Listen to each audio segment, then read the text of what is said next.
지하철이 서울역에 도착을 했습니다. 그러자 많은 사람들이 내리고 또 많은 사람들이 탔어요. 이제 그러면 그 문이 닫혀야 되는데 문이 닫히지를 않으니까 그 문 가까이 서 있던 한 아저씨가 그걸 못 참고 밖을 이렇게 내다봤어요. 그 순간 그만 문이 칵 잠겨 버렸습니다. 그러니까 이게 막 힘 빼려고 이렇게 겨우겨우 하다가 그리고 정말 힘들게 목을 뺐어요. 그리고는 바닥에 풀썩 주저앉아가지고 하면서 박장대소를 하는 거예요. 그러니까 그 앞에 앉아있던 경상도에서 온 아줌마가 하도 이상해가지고 아저씨 목이 안 아픈기요? 왜 그렇게 웃으세요? 하고 궁금해서 물어봤어요. 그러니까 이게 너무 무서워가지고 이분이 제대로 말도 못하고 이러는 거예요. 그리고 이게 뭔지 모르는데 이제 조금 숨을 고르고 나서는 나 말고 다른 칸에 3명이 더 목이 끼어가지고 아직도 낑낑거리고 있다는 거예요. 여러분은 얌전하시가지고 잘 안 웃으시는데 이처럼 사람은 자기가 지금 목이 얼마나 중요한 게 아니고 자기와 비슷한 처지, 다른 사람 보니까 위로가 되고 웃음이 나는 모양이에요. 이게 참 타락한 인간의 마음입니다. 다른 사람의 어려움에 대해서 정말 가슴이 아파서 기도하고 위로하고 격려하기보다는 다른 사람의 불행이 어쩌면 나의 위로가 되는 것처럼. 그래서 사촌이 논을 사면 배가 아프다고 하는 그런 말이 생기잖아요. 그런데 오늘 본문에 보면 사도 바울이 많은 핍박 가운데 어려움이 있는 에베소 교회에 보내는 편지에 그 서두에 이렇게 이야기를 합니다. 너희들은 모든 신령한 복을 받은 자들이다. 여러분, 어려움 가운데 있고 언제 이곳을 떠나야 될지 모르는 떠나기들이 복음 때문에 핍박을 받고 그곳에 왔고 예수님을 믿는 그 순간부터 그들은 위험한 삶을 살아야 하는 그들인데 무슨 모든 신령한 복을 받았다고 생각했을까? 또 그 말을 하는 사도 바울이 어디에서 이 편지를 썼어요? 감옥에서 이 편지를 썼어요. 자기도 지금 자기 문제 하나 해결하지 못하고 감옥에 있는 사람이 어려운 가운데 있는 에베소 성도들에게 이런 편지를 썼을 때 이 편지를 받은 그들이 얼마나 위로가 됐을까요? 여러분은 어떻습니까? 예수 믿으면 복 받는다 그래서 예수 믿었는데 얼마나 복을 받으셨나요? 어떤 사람은 좀 복을 받은 사람 있는 것 같아요. 그냥 얼굴이 훤하게 빛이 나고 하는 사업들마다 잘 되고 가정에도 그냥 염려의심 걱정 없고 그러는데 나는 그러지 못한 것 같아요. 그러면 저 사람들은 복을 받은 것 같은데 나는 예수 믿고 별 복을 받지 못했다는 것 때문에 복 받은 사람을 보면 축복하고 격려하기보다는 조금 셈이 나거나 하나님 나는 왜 이렇게 차별하세요? 그런 마음은 혹시 없으신가요? 오늘 하나님 말씀을 통해서 우리에게 뭐라고 말씀하시는지 이 말씀을 통해서 같이 은혜를 나눌 수 있기를 바랍니다. 이 본문의 말씀은 AD 60년경 사도 바울이 로마의 감옥에 있을 때 그래서 에베소, 빌립보, 골로새, 빌레몬서 이 네 권의 성경을 기록했습니다. 그래서 이 성경을 뭐라고 부르냐면 옥중서신이라 감옥에서 기록한 성경이라 그렇게 불리죠. 그는 복음을 전하다가 감옥에 갇혔어요. 그리고 지금 이 에베소에 있는 교회는 뭐 그렇게 오래된 교회가 아니에요. 물론 다른 지역에 비해서는 비교적 많은 사랑을 쏟은 3년 이상 이게 복음을 전했던 곳이기는 하지만 그곳에 모여있는 성도들의 구성원은 로마에서 복음 때문에 핍박을 받아서 왔거나 극히 소수의 사람들이 모여있는 그런 가정교회죠. 그런데 그 에베소에는 커다란 아데미 신전이 있고 큰 신상이 있는, 그래서 그들은 아데미 신전의 문지기라고 생각하면서 자부심을 가지고 살았고 떵떵거리면서 부를 누리고 살던 사람이에요. 거기에 비하면 기독교인들은 언제 핍박을 받아서 다시 이 에베소를 떠나야 할지, 아니면 언제 체포되어 죽임을 당할지 모르는 위기 가운데 살아가는 성도들이었습니다. 뿐만 아닙니다. 이 에베소에 그 얼마 안 되는 성도들 가운데 또 이단이 침투했어요.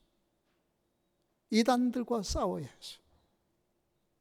이단들은 영지주의자라고, 예수님은 몸을 입고, 하나님이 어떻게 죄 많은 인간의 몸을 입고 오느냐, 그냥 영으로 나타나신 분이야. 그러면서 예수님이 실제로 우리를 위하여 십자가에 못 박혀 죽였다는 것을 믿지 못하고, 뿐만 아니라 유대교의 사람들은 꼭 예수님만 믿어서 구원하는 건 아니야. 할례도 받아야 돼. 율법도 잘 지켜야 돼. 이런 이단들과 싸우느라 여러분 언제 체포될지 모르는 위기 상황과, 그리고 교회 안에서 화목하지 못하고 서로 이단 때문에 저 사람이 진짜인지 진짜 성도인지 늘 색안경을 끼고 조심해서 봐야 하는, 거기에 그들은 사랑을 잊어버렸어요. 그래서 요한계시록에 보면 에베소 성도를 향하여 너희들은 뭐예요? 첫사랑을 잃어버렸다고 책망을 합니다. 이게 사람이에요. 늘 긴장할 수밖에 없고 지금 누가 진짜인지 가짜인지를 모르는 그런 상황 속에서 무슨 풍성한 사랑이 있겠습니까? 그런 에베소 성도를 향하여서 너희들은 하늘의 신령한 모든 복을 받은 자들이라고 말했을 때 그게 얼마나 그들의 가슴 속에 닿았을까요? 에베소 성도들은 당신 문제 하나도 해결하지 못한 사람이 우리에게 이런 말을 쓴다고 너무 허풍 뜨는 것 아닌가? 사람들은요, 있는데 인심이 난다고, 염려도 없고 근심도 없어야 다른 사람도 돌아볼 수 있고, 그래도 좀 마음에 여유가 있어야 다른 사람 위로도 하고 격려할 수 있잖아요. 그런데 그야말로 날카롭게 신경이 곤두설 수밖에 없는 상황과 어려운 가운데, 그런데 밖에 나가보면 하나님이 우주 만물을 창조했다고 하는데 저 아데미 신상을 섬기는, 신을 섬기는 그들은 떵떵거리면서 권력을 가지고 부를 가지고 당당하게 살아가는데, 예수님을 믿는 사람들은 너무 소수고 너무 위축되는 이런 가운데 무슨 신령한 복을 받았다고 말합니까? 몇 안 되는 신도들은 초라한 모습 가운데, 핍박 가운데 언제 쫓겨날지 모르는 것 때문에 현실이 어려우면 마음에는 여유가 없기 마련입니다.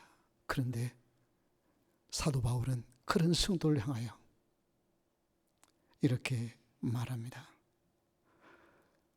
너희들은 주 예수 그리스도 안에서 모든 신령한 복을 이미 받은 자인데, 그 복을 이미 받은 것이 언제부터냐면 너희들이 예수님을 믿고 이제 얼마 안 된 초신자인 당신들이 이제 예수님을 믿었으니 복을 받는다가 아니라 하나님이 우주 만물을 창조하시기 전에, 창세 전에 한 사람 한 사람을 불러서 하나님의 축복의 자녀로 삼으시겠다고 선택하시고 작정하시고 이미 복을 주었다는 것입니다. 이 유로게오라 하는 말씀은 과거 분사형입니다. 그것은 뭐냐면 과거에서부터 이미 계속하여 복을 주어오신 하나님에 대한 말씀하시는 것입니다. 지금 예수님을 믿으니까 구원을 얻고 복을 받은 것이 아니라 하나님은 여러분이 모태에 잉태되기 전부터 창세의 어떤 우주 만물을 어떻게 창조할까를 계획하시기 전에 이미 여러분들을 언제 어디에 어떻게 보내주실지를 계획하시고 이미 모든 복을 부어주셨다는 거예요. 이것은 너무나도 엄청난 선언인 것입니다. 그들은 이 신령한 복을 받은 것을 그들은 기억하면서, 그래, 내가 이제 예수님을 믿은 초신자지만 지금부터 복을 받은 것이 아니라 내가 모태의 조성되기 전부터 하나님은 나를 하나님의 귀한 아들과 딸로 하나님의 예정해 주셨다가 때가 되면 불러서 하나님의 귀한 아들과 딸로 삼아 주셨구나. 나는 복을 받은 사람이구나. 이 사실을 그들은 깨닫고 그들은 감사하면서 그 어려움들을 이겨내는, 그래서 이 에베소 교회가 초대교회의 아주 중요한 교회로, 수많은 선교사를 파송하는 귀중한 교회로 우뚝 설 수 있었습니다. 그 하나님의 말씀은 결코 헛북이 아니라 소수의 사람들이지만 그들을 통하여 복음이 힘있게 전파되고 아시아와 유럽에 복음을 전하는 놀라운 선교 전초 기지가 되게 하셨고, 그렇게 대단한 신전을 가지고 있다고 큰 소리 치던 그들이 지지노라의 그 모든 신전이 일순간에 무너지는 것을 그들의 눈으로 똑똑히 보게 하신 하나님이십니다. 하나님은 하나님의 놀라운 축복을 주시기를 원하셔서 이미 하나님의 백성들을 다 선택해 주셨고 때가 되면 한 분씩 한 분씩 불러서 하나님의 축복을 누리게 하시는 하나님이십니다. 하나님의 놀라운 계획은 죄인들을 불러서 그 하나님의 영광을 깨닫고 예수 그리스도 안에서 제사함을 받고 하나님을 찬송하며 감사하며 살아가는 거룩한 복된 존재로 만드시기를 원하시는 그 놀라운 축복이 이 에베소 안에 가득 차 있습니다. 현실이 어려울 때에 사람은 흔들리기 마련입니다. 위축되기 마련입니다. 마음이 날카로워지기 마련입니다. 그래서 비록 그들이 처음 예수를 믿었을 때 그 감격을 잊어버리고 첫사랑을 잃어버렸지만 하나님은 그런 자들을 향하여 말씀하십니다. 너희들은 지금 현재의 어려움만 보지 마라. 현재의 어려움만 보지 마라. 너희들이 존재 자체가 어떤 존재인지를 결코 잊어버려서는 안 된다고 주시는 말씀이 바로 이 에베소서의 말씀이십니다. 이 사실을 믿은 그들은 위축되지 아니하고 어깨를 펴고 저 거대한 아담의 신전을 보고 위축되지 아니하고 하나님께서 이곳을 복음화시키고 세계에 복음을 전파하실 그 하나님의 비전을 보고 그들의 동력자가 되었던 것입니다. 사랑하는 성도 여러분, 여러분은 어떻습니까?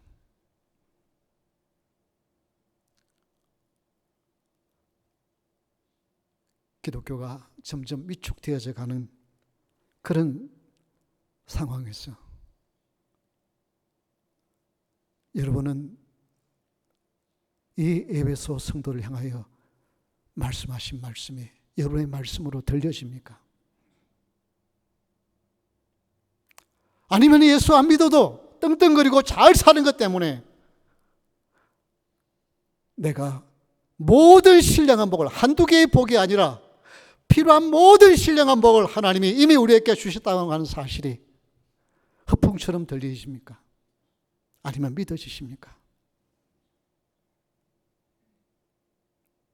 예수 믿고 복을 받은 줄 알았는데 어떤 사람은 복을 받았다고 정말 날마다 은혜 가운데 찬송하면서 사는 것 같은데 너는 우리 집에 돌아보면은 무슨 복 받은 것도 없는 것 같고 어쩌면 어려움들이 산 넘어 삶처럼 찾아왔을 때 정말 나는 복 받은 자인가? 거기에 대한 의구심은 생기지 않습니까? 여러분, 그럴 때 이 에베소서를 놓치지 않으시길 바랍니다. 이 에베소서를 펴시기를 바랍니다. 이 에베소서는 우리의 움츠러진 어깨와 우리의 가려진 눈들을 열고 펴게 하시는 놀라운 풍성한 말씀이 있습니다. 하나님은 이미 여러분에게 복을 다 주셨다니까요. 예수님을 믿는 그 순간부터 복을 주신 것이 아니라 예수님을 믿기 전에 온갖 죄를 범하고 하나님을 알지 못하고 하나님이 어디 계시느냐고 큰 소리 치면서 하나님을 등졌던 그때도 하나님은 여러분을 사랑하신다니까요.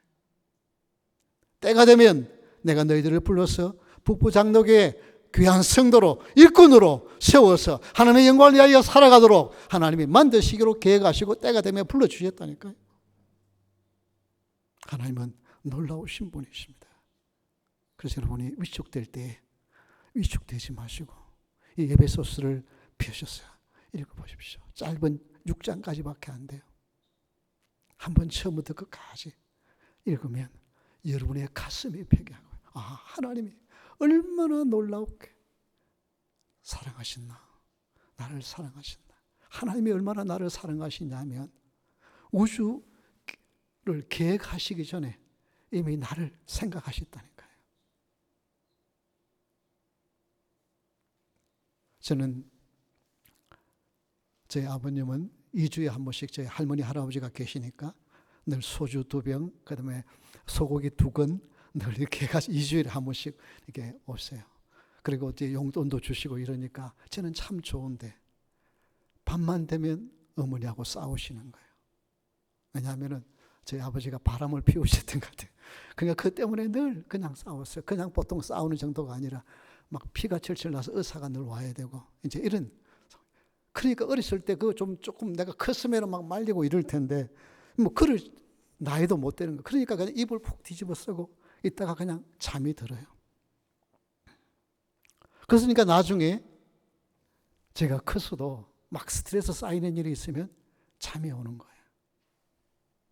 그래서 나는 이게 도피 심리, 자기 방어 기제가 작용한 줄 알았어요. 그런데 어느 날 기도하는 가운데 하나님께서 어린 나를 두려워 떠는 나를 품어주시면서 재우시는 모습을 보게 하시더라고요. 나는 예수님이 누구신지도 몰랐어요. 저는 고등학교 1학년 때 겨우 교회에 처음 나갔어요. 그런데 하나님은 내가 어렸을 때 그 두려워 떠는 나를 채우시고 붙들어 주시고 지금까지 살아오는 거 보면은요, 예수님을 알지 못할 때도 하나님이 나를 얼마나 보고 계신지 많은 일들이 있어요. 하나님은 내가 예수님을 나의 구주로 깨닫고 고백하기 전에도 여전히 나를 사랑하셔서 붙들어 주셨다는 것이라. 그리고 나서도 사역을 하면서 뭐 어려움 없겠어요. 근데 주님의 품에 맡기니까 그냥 밤이면 단잠을 자는 거예요. 베개만 머리에만 닿으면은 그냥 잠이 오는 거예요. 그러니까 스트레스 이기고 그 다음날 또 이제 맡겨준 사명 감당해내는 거예요. 이게 주님의 은혜예요. 여러분 복을 많이 받았다고 큰소리 치는 사람 부러워하면서 하나님 저 사람은 복을 주지만 왜 나는 복을 안 주십니까라고 생각하지 마십시오. 하나님이 모든 신령한 복을 여기 있는 모두에게 허락해 주신 것입니다. 어떤 자에게요? 누구 안에서? 예수 그리스도 안에서. 그래서 제가 계속해서 묻는 말이 여러분은 예수 그리스도를 나의 구주로 믿으십니까? 아멘.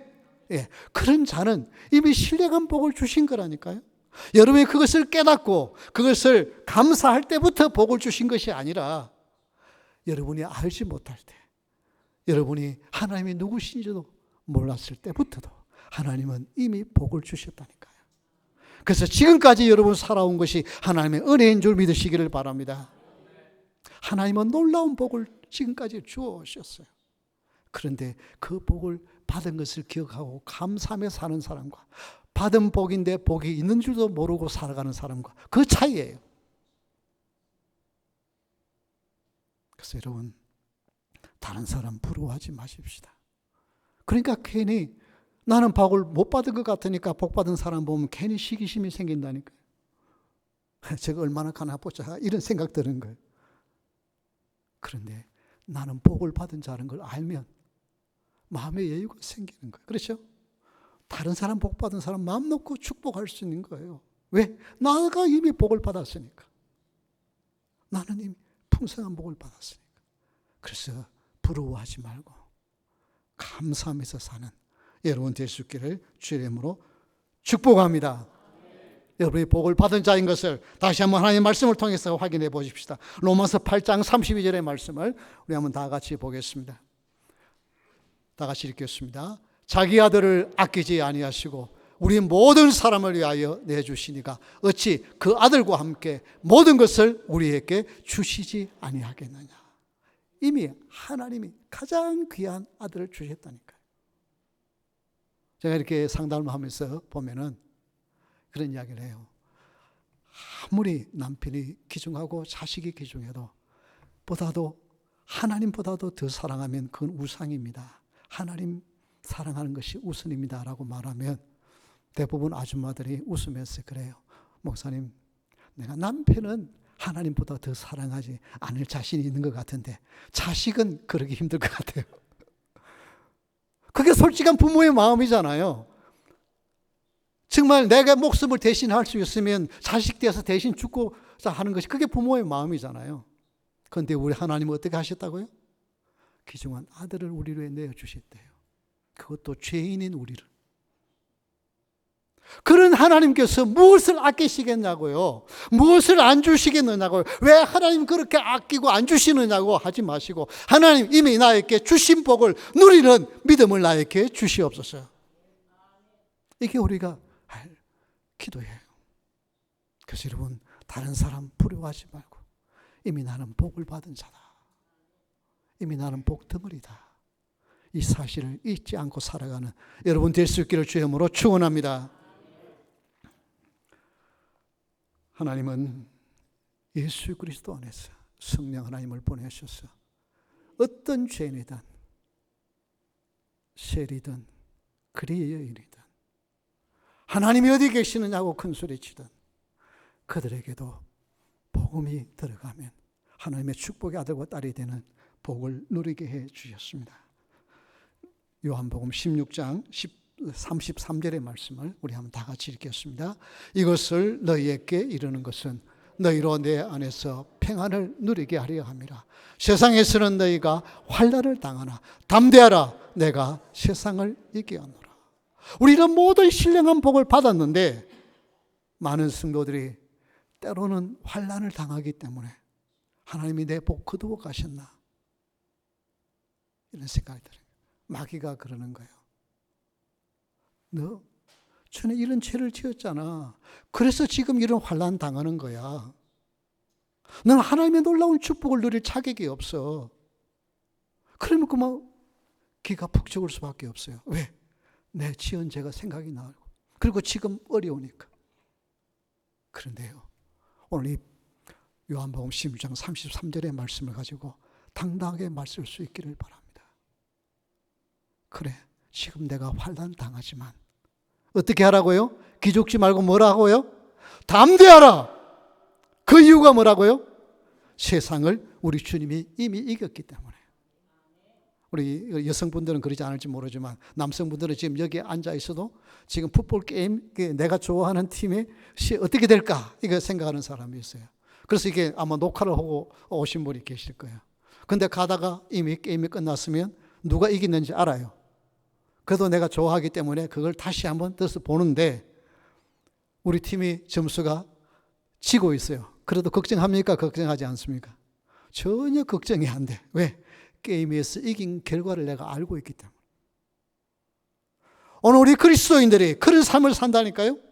예수 그리스도 안에서 이미 게임을 이기셨어요. 근데 지금 환난 당한다고 나 복을 없는 사람인가? 나는 하나님의 저주를 받은 자인가? 나는 하나님으로부터 물리침을 당한 자인가?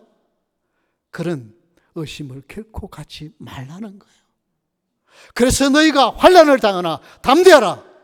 내가 세상을 이기었노라. 우리 주님이 이긴 게임을 우리는 하고 있는 거예요. 그러니 무슨 두려움이 있어요? 무슨 염려가 있어요? 내가 때로는 한 대 맞아서 쓰러져도 하나님이 다시 일으켜 세워서 결국은 승리하게 하실 것인데 이 믿음 가지고 마음의 여유를 가지고 살아갈 수 있는 여러분 될 수 있기를 주의 이름으로 축원합니다. 내가 복받은 자인 것을, 특별한 사람만 복받은 것이 아니라 예수님을 나의 구주로 믿는 모든 사람은 이미 모든 신령한 복을 받은 자라고 하는 이 확신을 가지면 마음의 여유가 생겨요. 그래서 누가 뭐라 해도 그것 때문에요. 실망하고 좌절하고요. 분노하거나 우울증에 빠지잖아요. 왜? 당신들은 몰라서 그렇지. 나는 하나님의 복을 받은 복덩어리야. 이것 가지고 살아가는데. 제가 얼마 전에 여러분에게 그런 설교를 한 적이 있죠. 제가 이게 너무 이렇게 완벽하지 못한 사람이 완벽주의로 살아가니까 얼마나 피곤해. 나도 피곤하고 내 주위 사람도 피곤하고. 그러니까 얼굴이 굉장히 경직되어 있었는데 어느 날 보니까 이 길에서는 안 되겠다 해서 제가 얼마나 거울을 보고 웃는 연습을 했다 그랬죠. 그럼 이제 한 가지 더 가르쳐 드릴게요. 그냥 웃는 연습만 하지 말고, 그건 세상 사람들도 배우들도 늘 하는 짓이에요. 배우들도 웃는 연습 얼마나 하시는지 아십니까? 아주 멋지게 매력적으로 웃으려고 하는데 우리는 그런 가식의 웃음이 아니고 다 같이 한번 따라 합시다. 나는 복덩어리다. 하나님의 복덩어리라니까요. 그래서 아침마다 일어나서 거울을 보면서 나는 복덩어리다 그러시면서 웃으시면서 3번씩 말하면, 그러면서 웃으면요 3개월만 그래 보세요. 여러분이 완전히 그냥 복덩어리대로 가득 차가 여러분만 보면 은혜가 되는 거예요. 여기 강단에 서면 강단에 서는 목사님들 은혜 받는 거예요. 왜? 우리는 그저 가식적으로 그냥 웃음 연습하는 자가 아니라 실제 우리는 복받은 자라니까요. 복받은 자. 우리 한번 로마서 10장 10절의 말씀을 읽겠습니다. 왜 그렇게 입으로 고백하는 게 중요한지 다 같이 읽겠습니다. 사람이 마음으로 믿어 의에 이르고 입으로 신하여 구원에 이르느니라. 예, 마음에 믿었어. 예, 그래서 하나님이 어렵다 하세요. 그런데 내가 복덩어리인 것을 입으로 시인할 때 실제 복덩어리의 삶을 살게 하시는 하나님이십니다. 이 차이예요. 하나님이 누구에게는 복을 많이 주고 누구에게는 복을 적게 주고 예수 그리스도 안에서는 모든 신령한 복을 다 받았어요. 그런데 그 복을 받으면서 누리는 사람은 그 복을 입으로 시인하면서 하나님이 누린 복을 누리면서 사는 사람. 어떤 사람은 주신 복을 날마다 차버리면서 사는 사람. 복은 이미 다 받았는데 여러분 복을 누리면서 사는 자. 이렇게 하면 여러분이 복덩어리일 뿐이었어. 복을 누리면서 사는 사람만 아니라 복을 나누어 주며 사는 복을 여러분이 누릴 수 있기를 주님으로 축원합니다.